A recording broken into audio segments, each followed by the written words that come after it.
Hey everybody, my name is Kylie and I am sitting here with a great group of ladies and I will be your host for the Help Me Parent podcast. With us we have Dr. Ellen Moore. Dr. Ellen, why don't you introduce yourself? Hi, I'm Ellen. I am a mom of 2 grown kids. They're both married and adulting quite well. I'm also a grandma. I have 1 grandchild who's about to turn 1. I have been in education for years. My degree is in elementary ed. I have a doctorate in educational leadership and have been in education and am currently the children's pastor here at the Ark, where I've been for 16 years. Great. Yep. And so we're so lucky and blessed to have her with us today. And we also have 2 great other moms with us who are going to introduce themselves. I'm Courtney Diaz. I'm a mom of 3 kids. One is 2. My middle is 3, about to turn 4. And my oldest is 6, going on 13. Yeah, true. Yeah. Yeah, I have a teenager. Yeah, that's what it's called. I'm Holly. I have a 2.5-year-old and a 6-month-old. Great. Yep. So today we're just going to be talking about some questions that moms have to just get help parenting. But I do have a funny question to start off with. What is the funniest thing that one of your kids have said? That's good. I don't have years of things yet, but so far my 2.5-year-old, probably the funniest thing she said was, we were talking about like what our names are. So she was like, I'm Jordy, you're Holly. And I said, okay, what's daddy's name? And she said, Babe. And I was like, okay, I obviously call my husband Babe all the time. That's great. So that's really cute. That's great. It's hard to answer because I have literally a list of funny things to say. My middle is quite quirky and funny. We were on vacation in Tennessee. Really nice vacation, doing all these fun things. And at one point she just got really sad and she's like, I just want to go home and eat dino nuggies. I'm like, we're eating all this great food and she just wants dinosaur nuggets. That's hilarious. So she's hilarious. Hey, she loves it. Yeah. I think with our kids, some of the funny things seem to be navigating bad words and learning, hearing them at school, figuring out what's appropriate to say and what's not. Megan, our youngest, came home, like 3rd grade, and was quite upset, said, Mom, the kids at school said I said a bad word, but I don't know what it means. And I said, well, what did you say? And she said, they asked what kind of dog we have, and I said, we have a Shih Tzu. And I said, well, okay, the first part of that is a bad word. And she said, what does it mean? And so I explained what it meant and why that would be gross to use that word. Mm-hmm. So it's always fun to navigate those. Absolutely. Especially because a lot of kids now, the bad word to them is like, the S word is like, shut up. So navigating that is just, you got to find out. So that kind of segues into our first question that I have for y'all. How do you balance grace and discipline when you're parenting? I think that's a really great question. And I think it kind of starts at the beginning with figuring out, well, what does discipline mean and why am I disciplining? Discipline does not mean punishment. Discipline means that we are training our kids in the way they should go. Mm-hmm. Training them, helping them to become who God created them to be. And so when we look at it like that, I think it kind of helps. The other piece of that is discipline is not behavior modification. It's not just getting them to act right so they don't make us look bad as moms. Mm-hmm. It is helping them to become the kind of person who will contribute to this world and who people will want to be around, who make life better. So when we look at it like that, I think that kind of helps us to do it with a little grace, because it's not just about punishment. Do this, don't do this. It's about, let me help you become this great person.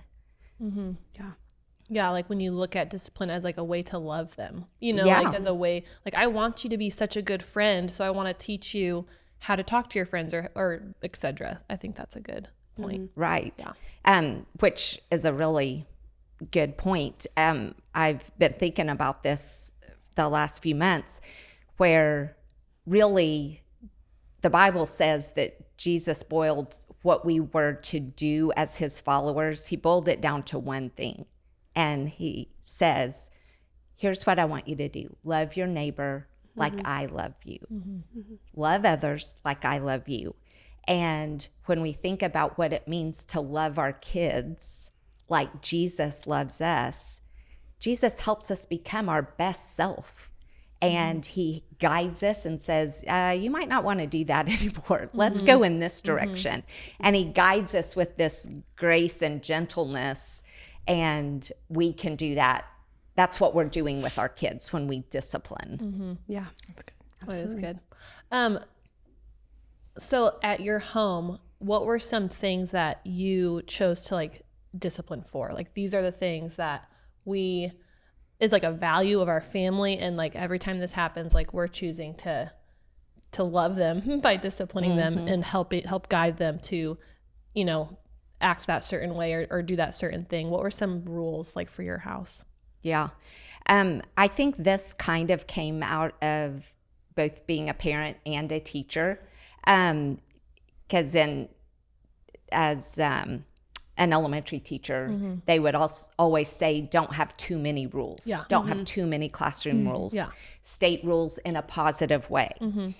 That is so true for parenting. We don't need a whole list of rules that, covers every possible scenario in every situation, but just some overarching principles and kind of rules of life and rules of being, or ways of being, I think is a better way to say it. That is.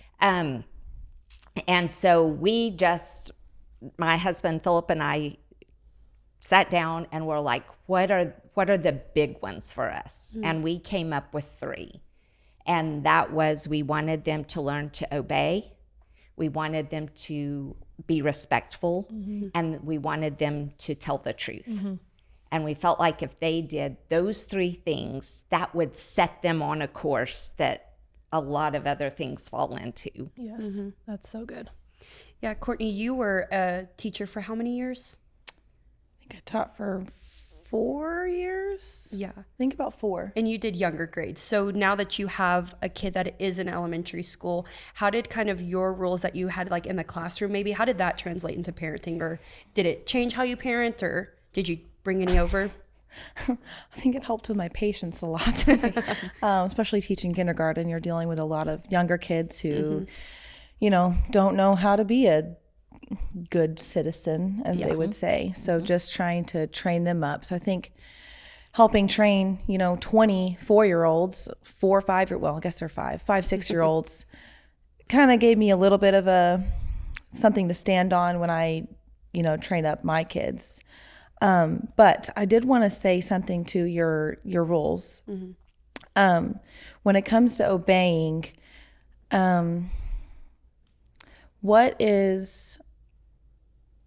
okay, so try not to get too into something specific. Okay, so like my oldest sometimes won't listen right away. And I think sometimes it might be a pride issue for me that I don't want her to do it, like stop what she's doing and do it right away. So how do you find a balance of wanting them to obey right away, but also knowing that she is a human being. She might want to finish what she's doing first before she does what I ask. Yeah. And maybe that's just a me thing. No, I think that's really good. And I do think that it's really important because, they say more is caught than taught, which is so true. So if we want our kids to do these things, let's take the 3 we had, to be truth tellers, to be respectful, to be obedient, they need to see that in us, that we're respectful. And I think to, tell our kids, hey, it's time to go to bed, and they're 5 minutes from the end of their show. That's not very respectful. It's like, do you like to be yanked from a show right when the ending, you're about to, find out what happened? And so I think it is us being aware of what's going on. And if they are, they haven't finished their snack, or figure out how much of the show is left.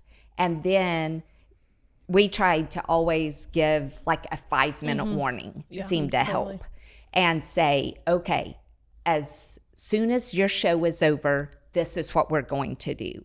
Or in 5 minutes, if it's like there's 25 minutes left of the show and it's just bedtime, it's like, okay, we're going to finish the show tomorrow, but I'm going to give you 5 more minutes. And it just gives them a chance to wrap their head around it.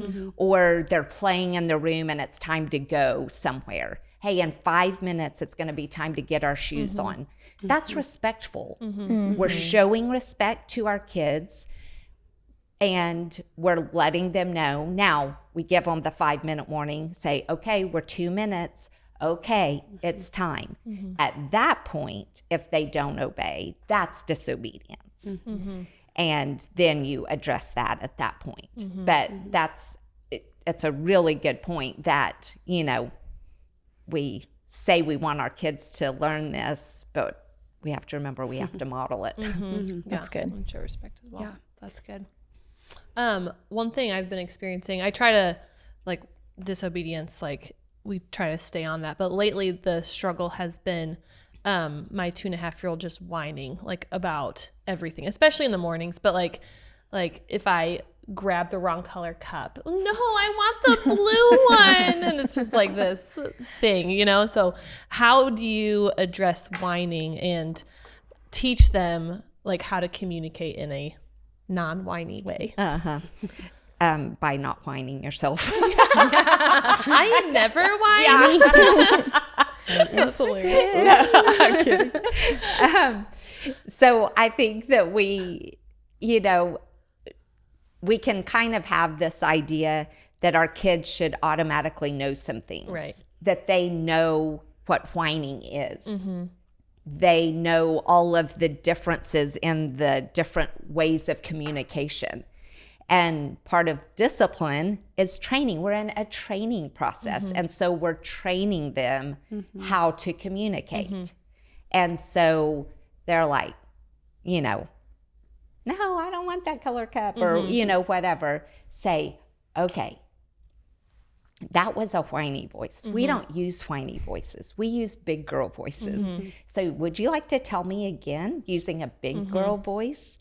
Well, how would a big girl say that? And give them a chance to rephrase it, to redo it. You might even have to model it, if you say, how would a big girl, and they're like, I don't know. Yeah. Say, here's one way we could say, I don't like that cup. Mommy, could I have the green cup today? Totally. Yeah. So I think that's, early on, we've just got to remember we have to actually teach them everything. Yes. They don't automatically know these things. They don't automatically know that they're whining. Now, they catch on really quick because they're smart.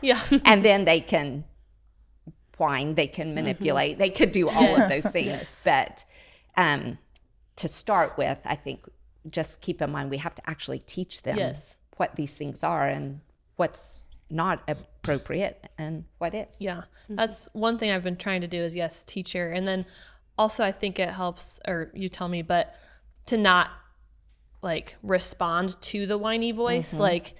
I try to be really consistent of if she whines, we make her repeat it correctly in a big girl voice or whatever, and then respond to the needs that she's requesting instead of just be okay, fine. Here's the blue cup.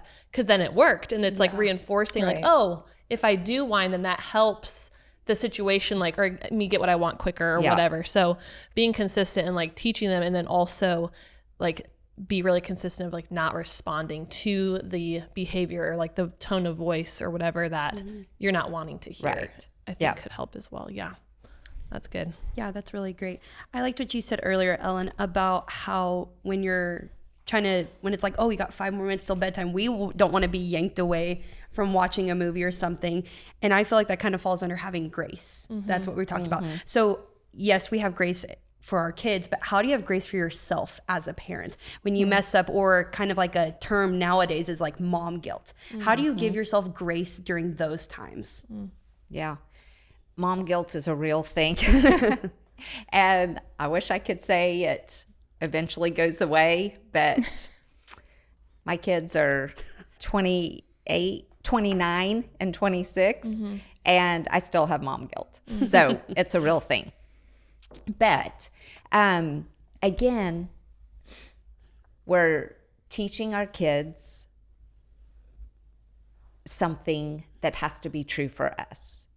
And if we want our kids, obviously, we are teaching them to have a healthy self-esteem. We want them to love God, love others, love themselves in an appropriate way.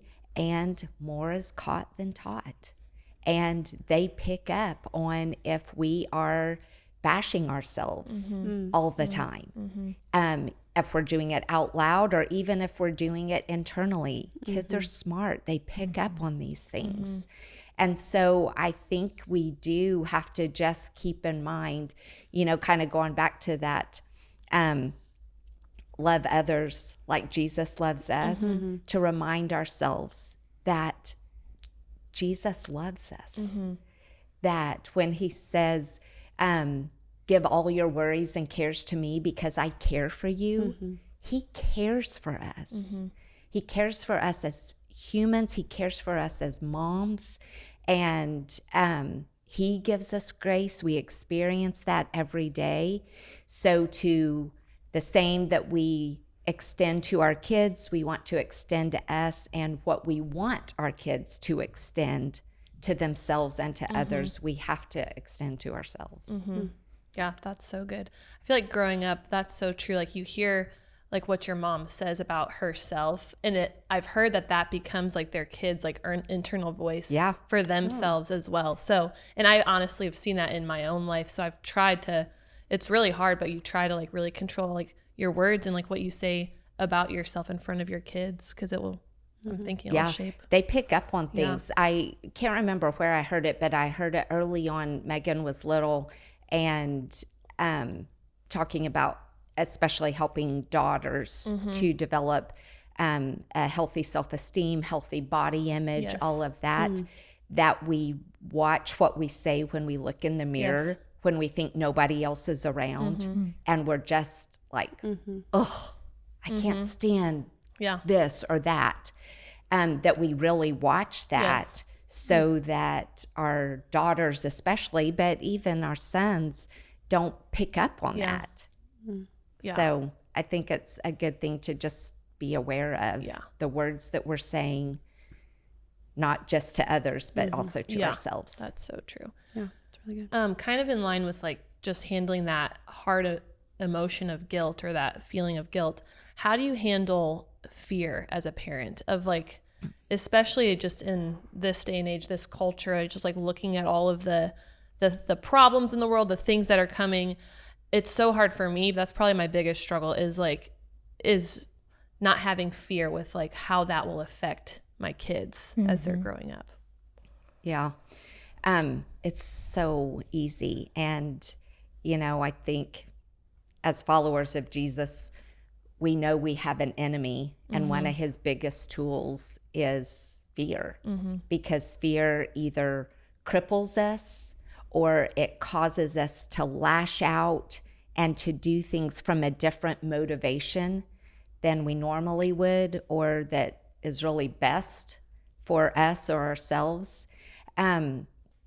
So I think number one, we just have to keep going back to, I think one of the things that we have to really keep in mind, that our first responsibility as parents, as moms, is still our first responsibility as humans, and that is to be personal followers of Jesus. That's our number one job, is to follow Jesus ourselves. And because that's then something our kids will pick up on. That's what makes it attractive to our kids, that makes them want to follow Jesus when they see some of him coming out of us. And so as we're pursuing that relationship with Jesus, it says in the Bible that his love casts out all fear. And so we remember that, we receive that from him, and we constantly have to do that self-talk, that talk in our heads that I am loved. God loves me. God loves my kids. He loves them more than I do. And ultimately, they are his, and he will take care of them. And he's given them to me for this period of time here on earth, and I'm going to do it to the best of my ability, but we're just not going to be perfect. But we have the perfect helper who will make up the difference. And so we just have to keep telling ourselves the truth when we feel that fear coming. And I think it's a good question to ask ourselves when we face different things with our kids, and we, they come with a question. And for a while, I remember that there was a time, I believe our kids were like older elementary, maybe junior high. And Philip and I had this conversation, and I said, I feel like we're just saying no a lot. We just, can I go here? Can I do this? And it was just no, no, no.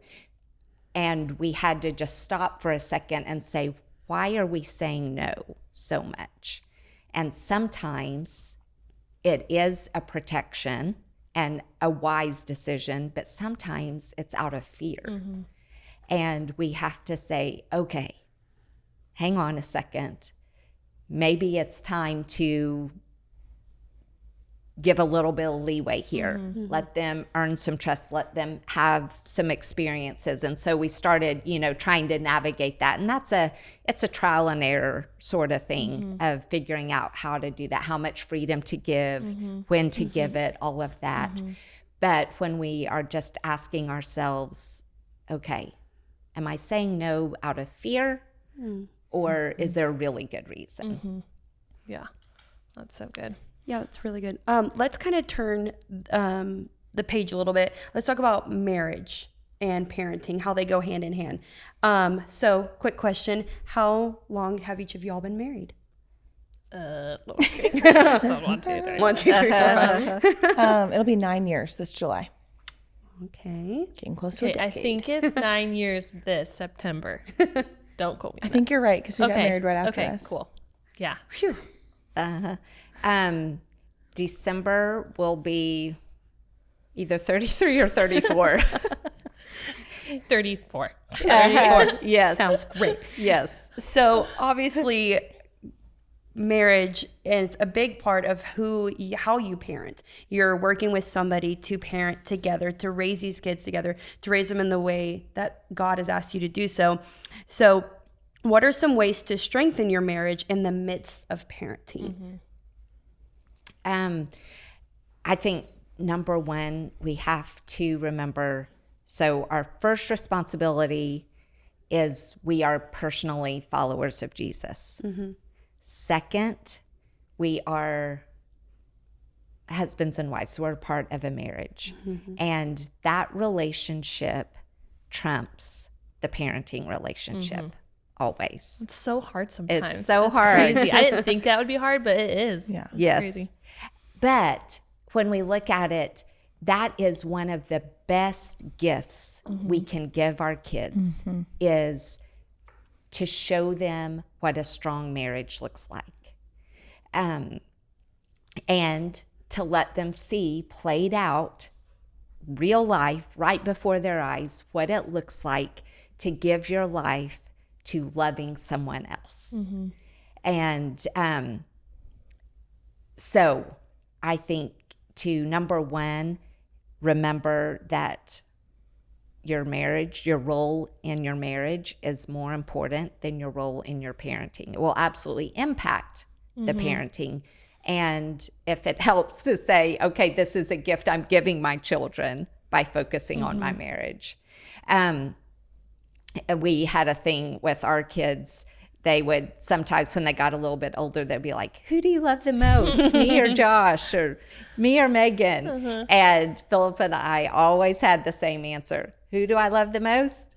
Daddy. You're like, don't ever forget it. Yeah, exactly. So that Option was C. always the answer. Who do you love the most? Daddy, mommy, whatever. Yeah. And so I think focusing on that, communicating that, one of the things that we did early on, because we were like, we found when the kids were little, you get home from school, get home from work, you're doing baths, you're doing bed time, dinner time, all of that. They just take all of your attention. And we were having our time to like catch up, to hear about each other's day after the kids had gone to bed. And we're like, they're actually never seeing us talk to each other. Yeah. Except about them. Yeah. You know, that when they're awake, our world, our conversation is revolving around them. So we went to a parenting class that gave us this suggestion. And so we actually did it. And so after dinner, before bed, we would clear the table. We wouldn't necessarily do the dishes, but we'd at least clear the table and say, okay, you've got 15 minutes to play, and Daddy and I are going to sit on the couch. And we had couch time. And we would just sit there and have a conversation. And they knew that they had to play on their own. They weren't supposed to come to us unless blood was involved. And so they would just see us having a conversation, talking about the day, you know, whatever. And so we did it. And it wasn't just for show. We really were like catching up, you know, on the day, but doing it in a way that could be in front of them before bedtime. And then we could really talk about the nitty gritty, you know, after they went to bed. Yeah. Yeah. I love that because Yeah. I feel like sometimes, you know, with 3 kids, you get home, Yes. you're doing all this stuff, and by the time we're, you know, finally getting them in bed, I'm done. Yeah. I don't want to have a conversation. Yeah. I just want to Yeah. go lay in bed. Yeah. Or Like, watch I have a no more movie. words.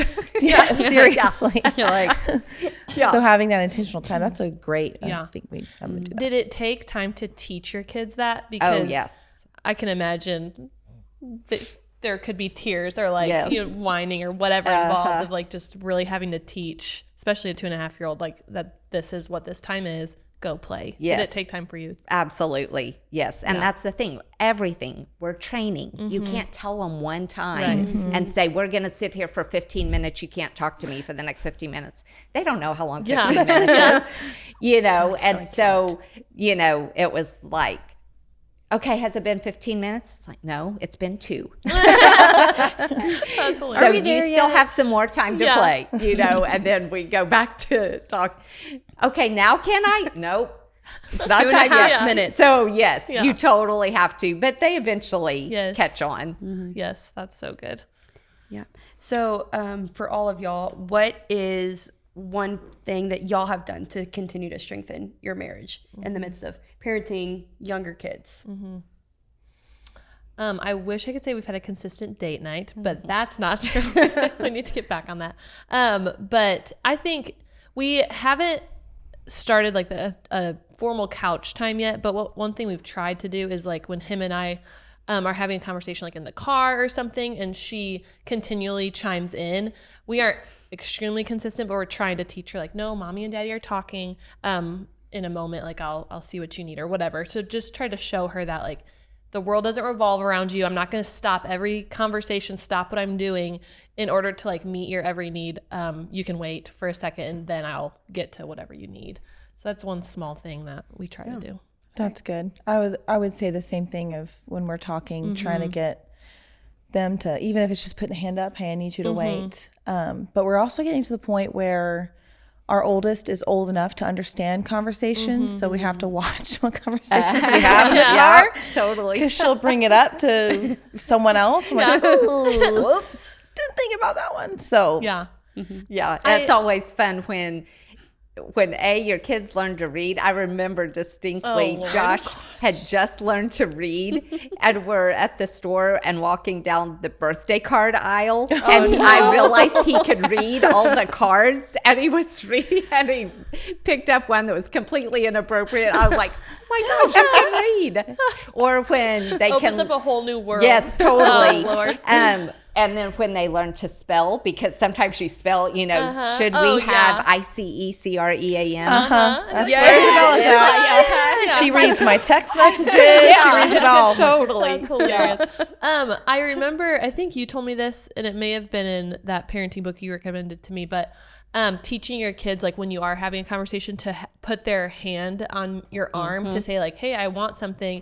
And then the parent puts their hand on the kid's hand to kind of communicate, yes, I see you. I'll be with you once my conversation is done. Obviously, we haven't done that yet with Jordy. She's pretty young, but I think could be a good way to kind of communicate that. It was the interrupt rule, and it just works brilliantly to let them have a way to interrupt that is appropriate. And so we would say, just put your hand on our leg or our arm, and we'll put our hand on top of yours and let you know we know that you're there, that you need us. And as soon as we can have a moment that's appropriate to break the conversation, we'll be right with you. Yeah. Yeah. I think that's such a practical way Yeah. to do that. Super helpful. I wanted to go back to just marriage and parenting.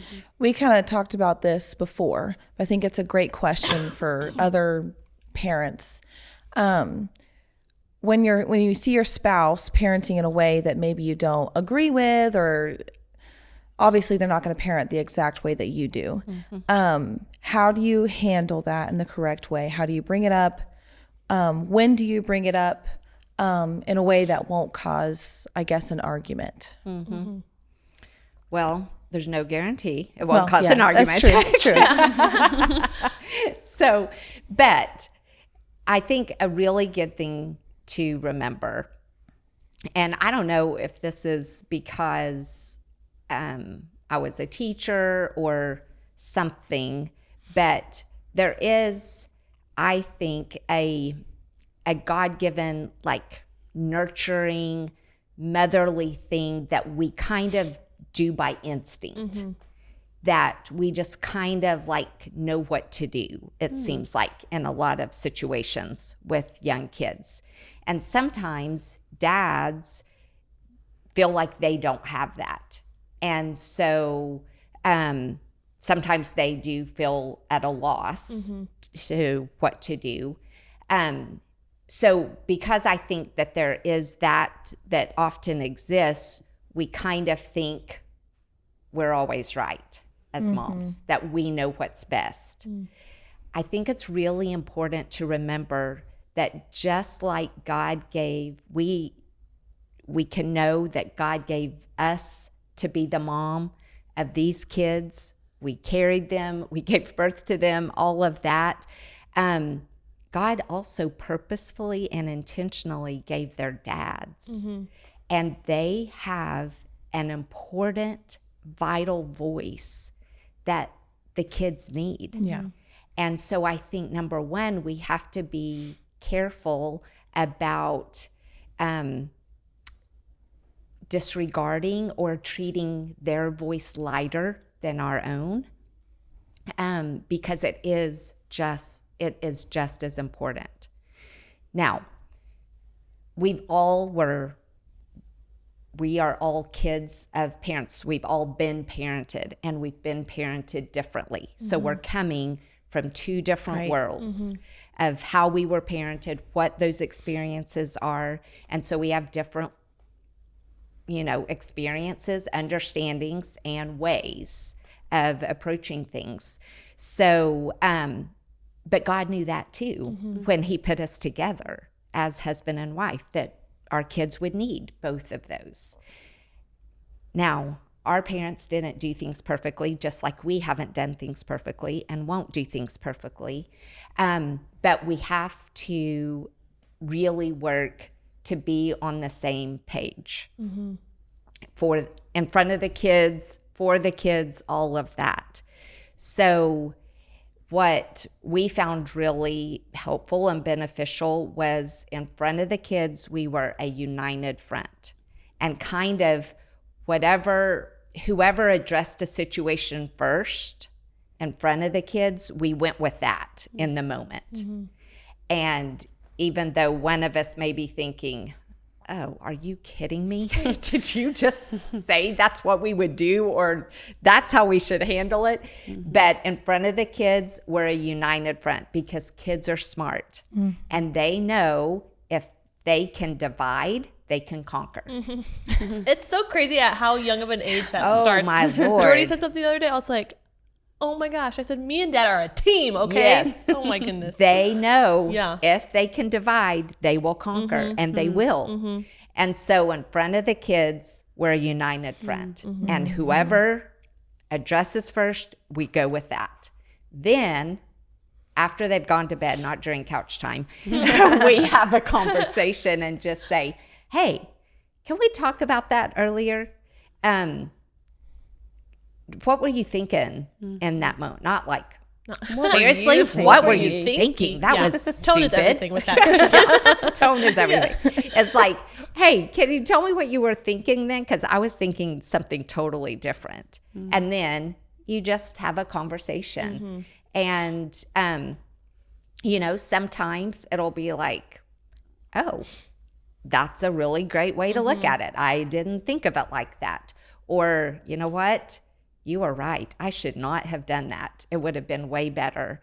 Or, you know what? This is one that could have gone either way. So it's all right. We can agree to disagree, and this is what we'll do next time, or we'll figure it out next time.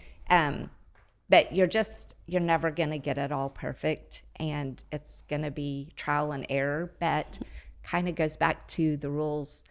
If we want our kids to be respectful to other people, we have to be respectful to each other and value each other's roles as parents. Yeah, that's really good. I think for me personally, but I think also for other people, I'm trying not to look at my husband always in there. And there's times where I parent and I am very much maybe I go too easy on them at sometimes. So I didn't mean that in a way of trying to bash him at all, because he's the best. But that is good. I'm just hearing a lot in here that you have to be very mindful in everything. Yeah. More is caught than taught. I remember so distinctly, our son was beginning the 7th grade. And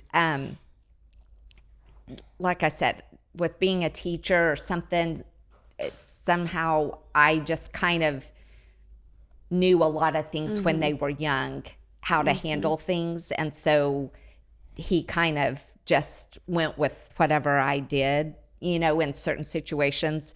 But this moment in 7th grade, Josh is walking. All of the guys in the room are going to laugh right now. He's getting ready to go down to the bus stop, and I'm walking with him. I always went with the kids to the bus stop. And Philip was like, you can't go with him to the bus stop. I'm like, what? I'm like, there's no telling what could happen at the bus stop, what the kids would say, what they would do. He was like, you can't go to the bus stop anymore. He's in 7th grade.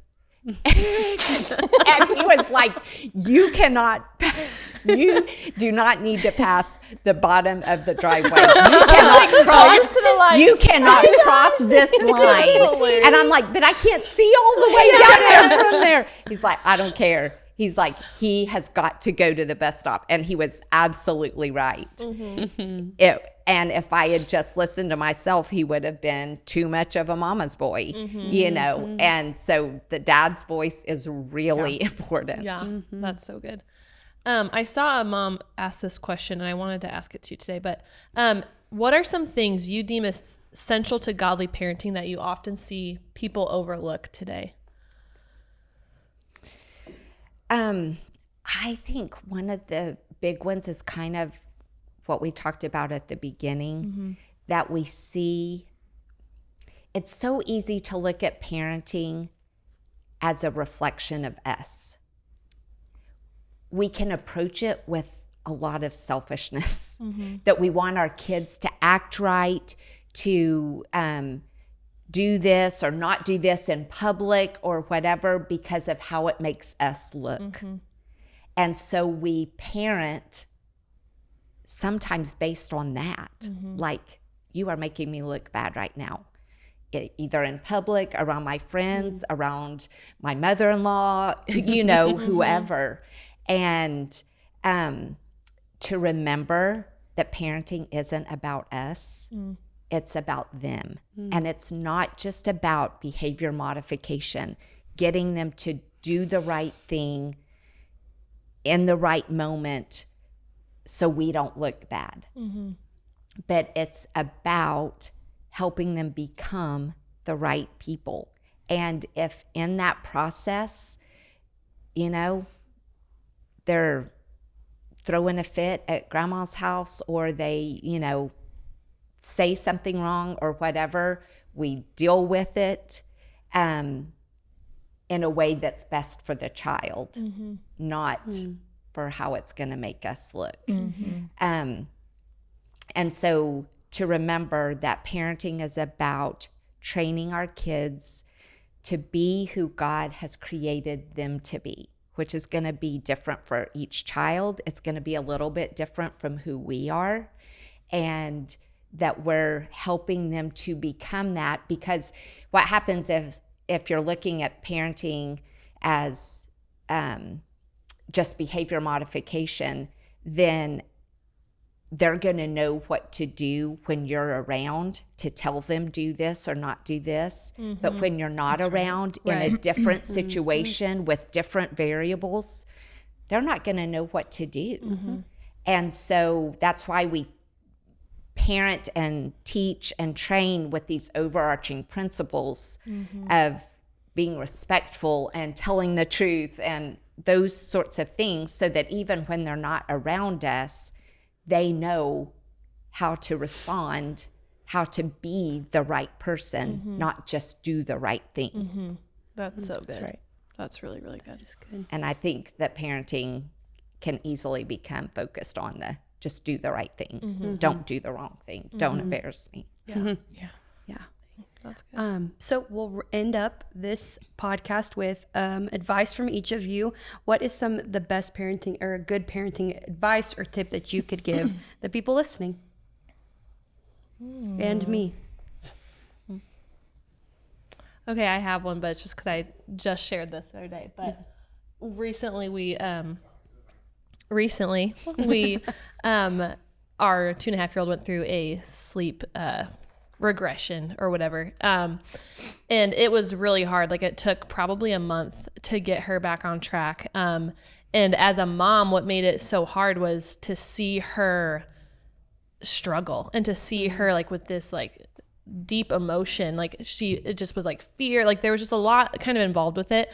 But the hardest part for me was to see when my little girl wasn't okay. And so just through wise counsel, through the Lord just helping me, I feel like he taught me that when your kids aren't okay, you can be okay. We've actually taught the kids this a lot at our church here, but it's like, I can have peace when I'm afraid, or I can have peace when I'm sad. I literally would tell myself, I can have peace when Jordy doesn't have peace. I can have peace when Jordy's not okay. So that was the first lesson, is I can be okay when she's not okay. The next part that came later was, I need to be okay when she's not okay. Because when parents have fear and like respond out of fear, respond out of anxiety, then their little world crumbles and they're like, oh my goodness, maybe this is really bad. Maybe I'm not okay. I'm not going to be okay. So being okay for your kids, I think, is really important. And yeah, like, we do struggle, but I think just, I don't know, showing your child I don't know, speaking life and just like, and being okay for them, I think is really important. And the last part is, so it's, what was the first one? You can be okay. You need to be okay for them, and they will be okay. That's like the one. I think it comes with like years of parenting, because my oldest is only 2.5. She hasn't gone through a lot of different struggles. But I think as you kind of get different challenges under your belt, you'll learn, she went through this and she overcame. She went through this and she overcame. I know my kid will be okay. And so knowing that as a parent and then communicating that to her, like, yes, I know this is really hard, but I know you're going to be okay. Like, you will get through this. The Lord will help you through this. Those are just 3 things. I feel like the Lord, I'm just so thankful, showed me through that experience, and I have not mastered them, but I feel like he kind of gave me these tools to take the next time my child struggles with something, even as hard as it could be. I think I'm going to try to stick with, to remember those things that the Lord reminded me there. Those are really good. That's really good. Something that's kind of stuck with me, just growing up, I've always struggled with trying to do things perfectly, just making mistakes, or I would shut down if I made mistakes. So taking that into parenting, there's just this fear of not being enough for my kids, or missing something, or I know the thing right now for me is just a fear of them feeling like I don't understand how they're feeling, or they feel like they have to shut off. All that to say is the best thing that someone told me is, one, just knowing that God's equipped me for this job. He's given me these kids. He's equipped me to do every good work to help them, but also that I can't be perfect. I can never be perfect. There's going to be things that I miss, but He's put people in their life. He's given them the word. You know, they come to church. He's given them people here that'll help fill those gaps where they needed to be filled. He filled the gaps in me that I had growing up, and I can trust and know that He's going to fill any needs that they need that I can't. That's really good. That's really good. I think I would say, from the complete opposite end of parenting is, I don't know who said it first, but we've heard it a lot, but the days are long, but the years are short. And to remember that. The days feel really long, but the years are short. And so I think my advice would be to really just enjoy your kids. Enjoy the process. Yes, you're going to have hard days. You're going to have long days, but they really are gifts. And to enjoy them, to not sweat the small stuff, they are going to be okay. They are going to be great humans. And just like you're saying, Courtney, we do what we can do, and the Lord makes up the difference. So, yeah, I would say enjoy. Yeah. Enjoy parenting. That was super great. So thank you guys for tuning into this episode of the Help Me Parent podcast. Thank you guys for being a part of this episode. We hope you guys enjoy it, and remember that you can parent and we can help.